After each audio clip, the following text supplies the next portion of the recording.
ये कहानी हमें ले जाती है आज से 20,000 साल पहले के दौर में, जब इंसान छोटे छोटे कबीलों में बंटे थे। कहानी में हमें पुराने जमाने के यूरोपीय लोगों को दिखाया जाता है जो कबीले में रहते हुए एक साथ मिलकर शिकार करते हैं। यहाँ हमें इसी कबीले के सरदार को दिखाया जाता है जिसका नाम था एर्गन। कुछ महीने बाद ठंड का मौसम आने वाला था, इसलिए वो सब सर्दियों का खाना इकट्ठा करने के लिए अपने कबीले वालों के साथ शिकार पर आए हैं और उनके सामने बहुत बड़ी भैंसों का झुंड होता है। सभी लोग रेंगते हुए भैंसों के झुंड के पास पहुंचते हैं। एर्गन जो कबीले का सरदार होता है वो सही मौका देखते ही अटैक करने का इशारा कर देता है। ये सब के सब उन पर हमला कर देते हैं। शिकारियों से बचने के लिए भैंसें उल्टी तरफ भागना शुरू कर देती हैं, जिनमें से एक एक करके कई सारी भैंसें खाई में गिर जाती हैं। लेकिन उनमें से एक भैंसा बच गया था और वो जंगली भैंसा गुस्से में एर्गन के बेटे नोयान की तरफ भागता है। नोयान पहली बार शिकार पर आया था और उसे शिकार से बचने के तरीके मालूम नहीं थे। एर्गन अपने बेटे को रास्ते से हटने के लिए कहता है, लेकिन वो डर जाता है और नोयान उससे भागना शुरू कर देता है। वो जंगली भैंसा तेजी से नोयान की तरफ बढ़ते हुए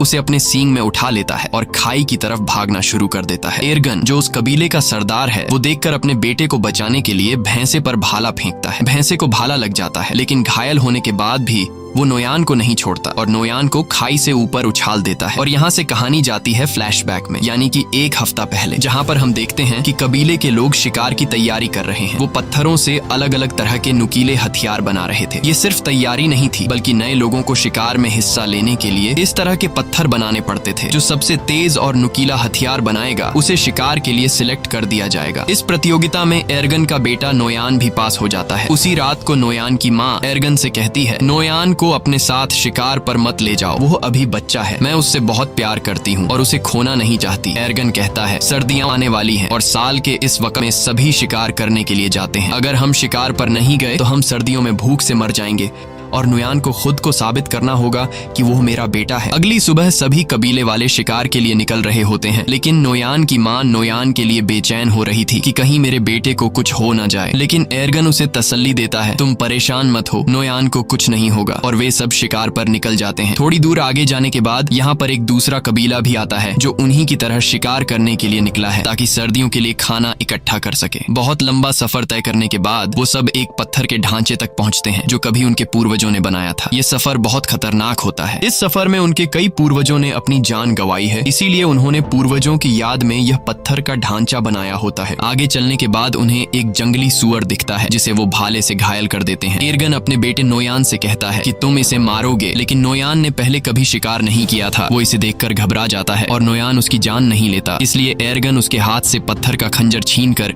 जंगली सुअर को मार देता है। और उसके बाद एर्गन अपने बेटे से कहता है, तुम इतने कायर निकलोगे, ऐसा मैंने कभी नहीं सोचा था। यहाँ सिर्फ ताकतवर जिंदा रह सकते हैं, यही जंगल का कानून है। रात के अंधेरे में जब ये सब अपने शिकार को खा रहे होते हैं, तभी कुछ अजीब सी आवाजें सुनाई देने लगती हैं, जिससे एर्गन सभी को होशियार रहने को कहता है। तभी वहाँ अचानक एक शेर आता है और उनमें से एक लड़के को उठाकर ले जाता है। अगली सुबह वो उस लड़के की याद में एक छोटी सी समाधि बनाते हैं और शिकार की तलाश में आगे का सफर तय करते हैं। लेकिन कई मीलों का सफर तय करने के बाद भी उन्हें कोई शिकार नहीं मिलता। पूरा दिन चलने के बाद रात को ये सब एक गुफा में रहने का फैसला करते हैं, जहाँ एर्गन अपने बेटे नोयान के हाथ में तारों के कुछ टैटू बनाता है और उसे बताता है कि ये तारे तुम्हें रात को आसमान में दिखेंगे और जब तक उनका पीछा करोगे तो वापस अपने घर पहुंच जाओगे। दरअसल ये एक तरह का नक्शा है कि उनका घर किस तरफ है, यानी अगर कोई शिकार के दौरान भटक जाए तो वो इस नक्शे का सहारा लेते हुए अपने घर वापस पहुंच सकता है। सुबह होने के बाद एक बार फिर से ये शिकार की तलाश में निकल पड़ते हैं और तभी उन्हें जंगली भैंसों के पैरों के निशान दिखते हैं,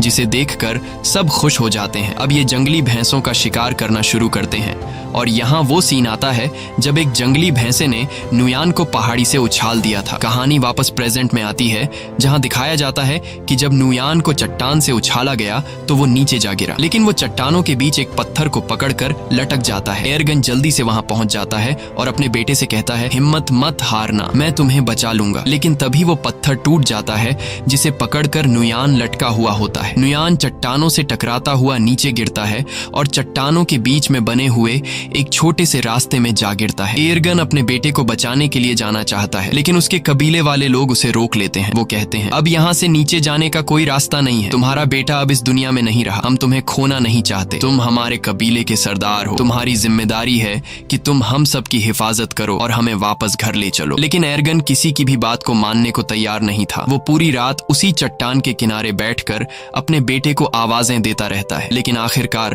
उसे समझ आ जाता है कि अब मेरा बेटा इस दुनिया में नहीं रहा। और अगली सुबह तक जब उसका बेटा नहीं आता तो उसके तमाम साथी नुयान की याद में वहां एक छोटा सा पत्थर का समाधि बना लेते हैं और अपना किया हुआ शिकार लेकर वापस कबीले की तरफ निकल पड़ते हैं। उनके जाने के कुछ देर बाद नुयान के ऊपर एक गिद्ध आकर बैठ जाता है और चोंच मारना शुरू कर देता है, मगर उससे पहले कि वो उसे खाता नुयान की आंख खुल जाती है। वो गिद्ध को नीचे फेंक देता है और उसके बाद वो अपने पिता को आवाज देता है, लेकिन उसे कोई भी जवाब नहीं मिलता। इससे पता चल जाता है कि सभी यहाँ से चले गए और अब उसकी कोई मदद नहीं कर सकता। वो हार नहीं मानता और चट्टान पर चढ़ने की कोशिश करता है, लेकिन वो ज्यादा ऊपर चढ़ नहीं पाता। नीचे बहुत गहरी खाई होती है और शायद किस्मत उसे जीने का एक दूसरा मौका देना चाहती है। कुछ ही देर बाद वहाँ तेज बारिश शुरू हो जाती है और बारिश की वजह से नीचे खाई धीरे धीरे नदी में बदलने लगती है। उसे समझ आ जाती है कि अगर उसे जिंदा रहना है तो उसे नीचे खाई में कूदना होगा। और जब नुयान को अंदाजा होता है कि पानी अब गहरा हो गया है, अगर वो छलांग लगा दे तो उसे कोई चोट नहीं आएगी। इसके बाद वो पानी में कूद जाता है, लेकिन पानी में गिरते ही वो बेहोश हो जाता है। अगले दिन जब उसे होश आता है तो वो खुद को दूसरी जगह में पाता है। ऊंचाई से कूदने पर वो बच तो गया था, लेकिन उसके पैर की हड्डी मुड़ गई थी। फिर वो अपने टूटे हुए पैर को लकड़ियों से बांधता है, जिससे वो चलने के काबिल हो जाता है। और फिर वो उस चट्टान के ऊपर पहुंचता है जहां से वो गिरा था। लेकिन वहां पहुंचकर जब वो देखता है कि उनके लोगों ने उसकी समाधि बना दी, जिससे वो रोने लगता है, वो समझ जाता है कि उसके पिता एर्गन और कबीले वालों ने ये यकीन कर लिया था कि नुयान मर चुका है। तभी अचानक उसे आसपास कुछ अजीब आवाजें सुनाई देती हैं और खतरे से बचने के लिए नुयान पेड़ पर चढ़ जाता है, जहां वो पूरी रात एक सूखे पेड़ के ऊपर गुजारता है। अगली सुबह जब वो पानी पीने जाता है तो वो भेड़ियों की एक झुंड को देखता है और वो भेड़िए तेजी से उसकी तरफ बढ़ रहे थे। तभी कुछ भेड़िए उस पर हमला कर देते हैं। नुयान वापस पेड़ की तरफ भागता है, लेकिन एक भेड़िया उसका पांव पकड़ लेता है। नुयान चाकू से उस भेड़िए पे वार करता है,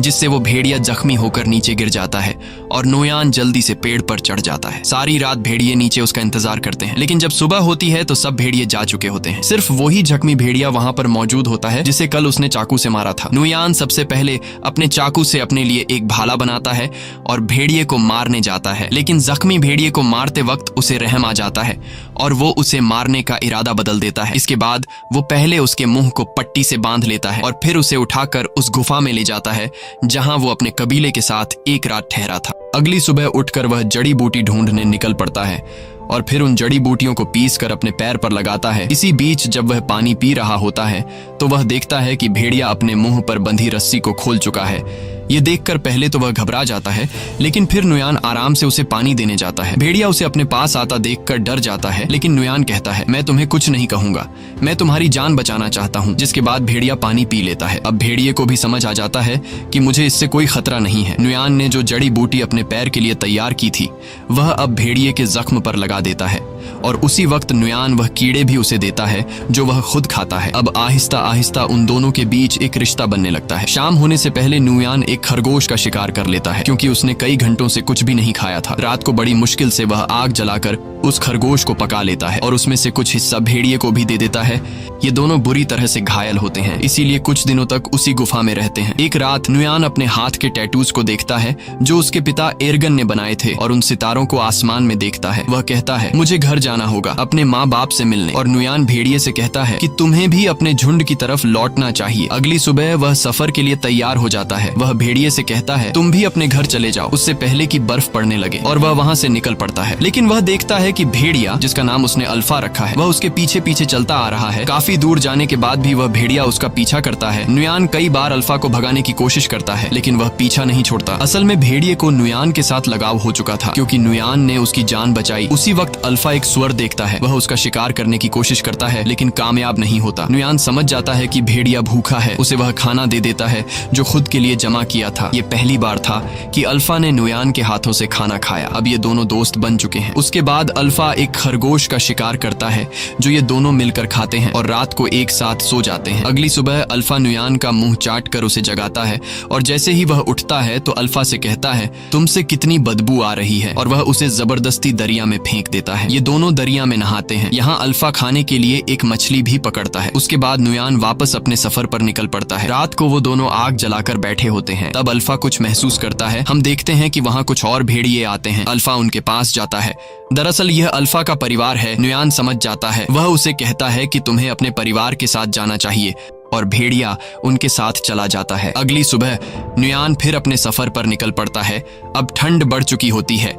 चारों तरफ बर्फ बरस रही होती है और नुयान उसी बर्फ में आगे बढ़ता है। तभी दूर से वह देखता है कि कुछ भेड़िए एक मरे हुए शिकार को खा रहे हैं, जिसमें अल्फा भी शामिल होता है। अल्फा को उसके साथी शिकार नहीं खाने देते हैं। नुयान उसे पहचान लेता है और दौड़कर अल्फा के पास जाने लगता है। तभी दौड़ते वक्त अचानक बर्फ टूट जाती है और नुयान उसमें गिर जाता है। दरअसल यह एक जमी हुई झील होती है। अल्फा को जब पता चलता है तो वह उसकी तरफ दौड़कर भागता है। वह उस बर्फ को कूदकर तोड़ने की कोशिश करता है, लेकिन बर्फ की परत काफी मोटी होती है, इसलिए वह इतनी आसानी से नहीं टूट पाती। पानी के अंदर नुयान की सांसें फूलने लगी थीं। फिर वो जैसे तैसे करके अपना चाकू निकालकर बर्फ की परत को तोड़ लेता है और पानी से ऊपर निकल आता है। और अब एक बार फिर से ये दोनों मिल चुके हैं। नुयान ठंड से बचने के लिए जल्दी से आग जला देता है और अपने कपड़े उतार कर शरीर को गर्म करता है। फिर अगली सुबह अल्फा को साथ लिए नुयान अपना सफर जारी रखता है। थोड़ा सा आगे चलकर उसे एक आदमी दिखाई देता है, जिसे देखकर वह बहुत खुश होता है। लेकिन जब करीब जाकर देखता है तो पता चलता है कि यह आदमी ठंड से जमकर मर चुका होता है। ये देखकर उसे बहुत दुख होता है। उसके बाद नुयान उस आदमी के टेंट के अंदर चला जाता है, लेकिन वहाँ उसे कुछ भी जरूरत का नहीं मिलता। जिसके बाद नुयान उस आदमी का तीर कमान ले लेता है और आगे बढ़ने लगता है। तभी वह देखता है कि उनके पीछे लगड़बग्घे उनका शिकार करने के लिए आ रहे हैं। वो दोनों अपनी जान बचाने के लिए दौड़ने लग जाते हैं और एक गुफा में घुस जाते हैं। वो लगड़बग्घों से तो बच जाते हैं, लेकिन अब वो उनसे भी खतरनाक जानवर के घर में घुस गए थे। दरअसल यह गुफा एक ब्लैक पैंथर की होती है। तभी ब्लैक पैंथर नुयान पर हमला कर देता है, लेकिन उससे पहले कि वो नुयान तक पहुंचे अल्फा उस पर हमला कर देता है। जब वो दोनों लड़ रहे होते हैं तो इस बीच नुयान अल्फा को कमजोर देखकर ब्लैक पैंथर को तीर मार देता है, जिससे वो मर जाता है। अल्फा बच तो गया था, लेकिन ब्लैक पैंथर से लड़ते लड़ते कई सारी चोटें आई थीं। इसके बाद नुयान अल्फा के जख्मों पर मरहम लगाता है और उसकी जान बचाने के लिए उसका शुक्रिया अदा करता है और उससे कभी न छोड़ने का वादा करता है। अगली सुबह एक बार फिर से वो दोनों अपने सफर को जारी रखते हैं। कई मील सफर करने के बाद आखिरकार नुयान को वो समाधि मिल जाती है जो उनके पूर्वजों ने बनाई थी। उसे देखकर वो बहुत खुश हो जाता है और उसे पता चलता है कि वो अब तक सही रास्ते पर चल रहा था। अब वो अपने कबीले से ज्यादा दूर नहीं, जल्द ही वो अपने कबीले के पास पहुंच जाएगा। तो अब फिर से सफर जारी रखता है, लेकिन थोड़ी दूर जाने के बाद अल्फा गिर जाता है। कमजोरी और जख्मों की वजह से वो अब चलने के काबिल नहीं था। नुयान बिना टाइम जाया किए अल्फा को अपनी गोद में उठाकर कबीले की तरफ बढ़ने लगता है। बर्फीला तूफान बहुत तेज था और कई हफ्तों से नुयान सफर कर रहा था, इसीलिए अब उसे आगे सफर करने में बहुत मुश्किल पड़ रही थी। लेकिन वो हिम्मत नहीं हारता और आहिस्ता आहिस्ता कबीले की तरफ बढ़ता है। एक जगह पहुंचने के बाद उसे दूर से अपना कबीला दिखाई देने लगता है। इस दौरान उसके पिता को भी पता चल जाता है कि दूर से कोई आ रहा है। इतने दिनों बाद अपने घर को देखकर उसकी खुशी का कोई ठिकाना नहीं था। उसके बाद जैसे तैसे करके वो अपने कबीले तक पहुंच जाता है और वहीं पर गिर जाता है। नुयान को देखकर उसके माता पिता दौड़ कर आते हैं। उसे देखकर उन दोनों को यकीन नहीं होता कि ये हमारा बेटा है। वो दोनों मान चुके थे कि हमारा बेटा मर चुका है, लेकिन अब उसे जिंदा देखकर वो बहुत ज्यादा खुश हो जाते हैं। फिर नुयान अपने पिता से कहता है कि अल्फा को बचा लीजिए। यह कहकर नुयान बेहोश हो जाता है। कुछ घंटे बाद जब उसकी आंख खुलती है तो वो अपने घर में होता है। उसके माता पिता और कबीले के लोग चारों तरफ बैठे हुए होते हैं और अल्फा भी उसके पास में ही लेटा हुआ था। लेकिन यहाँ उन्हें पता चलता है कि अल्फा ने कुछ बच्चों को जन्म दिया है। ये देखकर नुयान चौंक जाता है। यानी अल्फा एक भेड़िया थी और प्रेग्नेंट होने के बावजूद अल्फा ने सफर पर नुयान का एक एक कदम पर साथ दिया। ये देखकर नुयान उसे अपने गले लगाता है और दिल ही दिल में उसका शुक्रिया अदा करता है। अब कहानी के एंड में हम देखते हैं कि कुछ हफ्ते बीतने के बाद अल्फा के बच्चे अब काफी बड़े हो चुके हैं। यह एक नए दौर की शुरुआत होती है। यहाँ इंसानों ने जानवरों से भी दोस्ती करना शुरू कर दी है। आखिर में ये दिखाया जाता है कि नुयान कई मुश्किलें झेलने के बाद आखिरकार घर पहुंच गया और अब अल्फा और उसके बच्चे भी उसके साथ थे। इसी के साथ कहानी खत्म हो जाती है। अगर वीडियो आपको पसंद आई हो तो हमारे चैनल को जरूर सब्सक्राइब कीजिए।